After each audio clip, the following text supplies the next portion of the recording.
Hey everybody, today we are going to be talking about Bryce Canyon National Park, how erosion and other things play a part into what it is today, and how long it took for it to look like how it is today.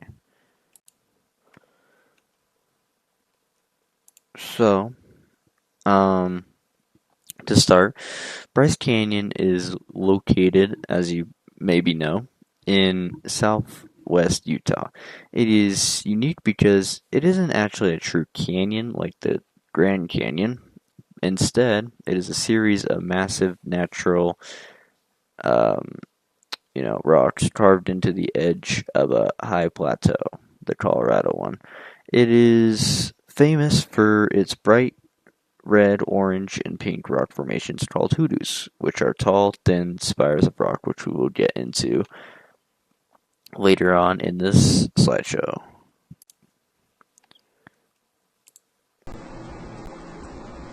So basically a long time ago there was this giant lake sitting right where Bryce Canyon is now, and over millions of years mud, sand, and material just keep piling up at the bottom, showing built up layers by layers. Eventually all that stuff got compressed and hardened into the main rock layer you see throughout the park today. And what I actually think is pretty cool is that color.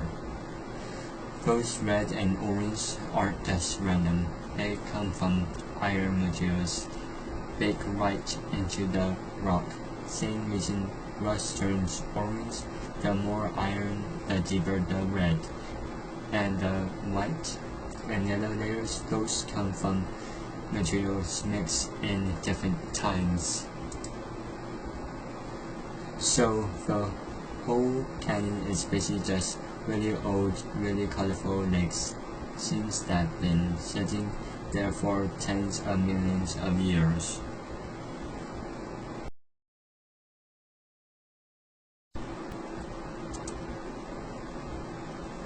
After the lake dries up, something called uplift kicks in. The whole Colorado Plateau, and we're talking a massive chunk of land, just slowly got pushing upwards as one giant block, like the ground itself rose thousands of feet over millions of years. It's kind of insane to think about it. And once it was up at that high elevation, the rock was basically exposed to harsh conditions, more freezing thaw cycles, more winds, more water runoffs. The higher it got, the more convenience it took from the environment. That but select the stage for all the erosion that carves out the hills and cliffs we see today. Without that uplift happening, the first none of the cool stuff at Bryce Canyon wouldn't even exist. Next, we're going to talk about the rock layers, which was from the Claron, which is a lake. Um, the canyon was mainly made from the formation called Claron Formation. This formed about 50 to 60 million years ago, when the area was covered by a large lake called Lake Claron. Over time, mud, sand, and minerals slowly settled at the bottom of the lake in layers. These layers built up for millions of years and eventually hardened into rock. The Claron Formation is mostly limestone, and it is what gives Bryce Canyon its main structure today. The red, orange, and pink colors come from iron in the rock, which makes the landscape so visually striking. Next, we'll talk about the uplift of it, which was caused by the Colorado Plateau, as I mentioned before. As the Colorado Plateau rose, um, it went upward as a large block of land. It wasn't a sudden event, but something that happened over millions of years.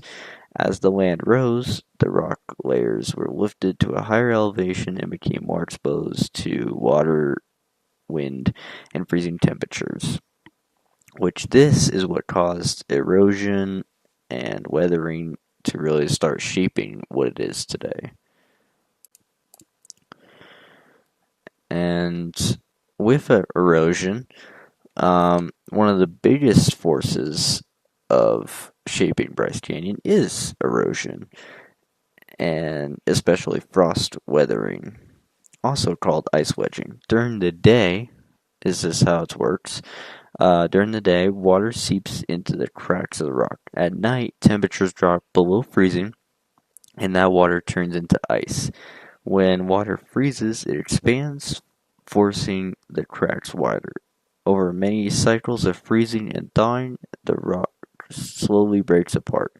This process is especially effective here because of the cold winters and constant temperature changes because it's Utah. And the second part that plays a part into it is chemical weathering, which is like acidic rain. Um,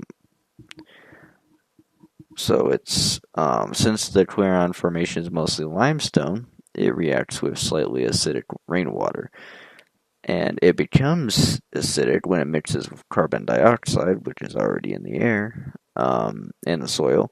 Over time, this slowly dissolves the rock and weakens it from the inside. Even though this process is very slow, it works constantly and helps break down the rock along with physical erosion.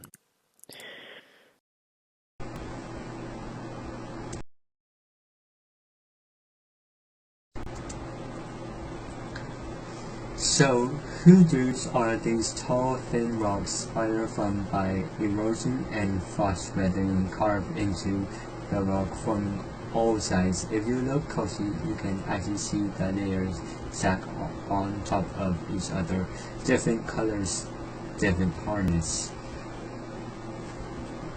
The hardest layers on top protects the softer rocks underneath, giving them that weird mushroom shape. Each one is basically a little timeline of sediment built up millions of years ago. And it's not just hoodoos either. Alongside the hoodoos, erosion also carves out nature brings architects and massive amphitheater cut right into the plateau as the arches form where weaker rocks roar away faster than the rocks around it. Even today, Bryce Canyon is consistent changing landscape. The hoodoos look solid, but they're always being so shaped and broken down by nature. And to conclude, overall, Bryce Canyon is the result of millions of years of geologic change. It started with an ancient lake that deposited the Clarion Formation, followed by the slow uplift of the Colorado Plateau, which raised the whole thing. After that, erosion, weathering, especially frost wedging and chemical weathering, is the thing that started carving the landscape into what it is today. Those same processes are still happening even as we speak, slowly breaking down and reshaping the rock. This means Bryce Canyon is not finished and it is ever changing over time. We especially saw this when me and my partner went to Bryce Canyon and we saw all this up close.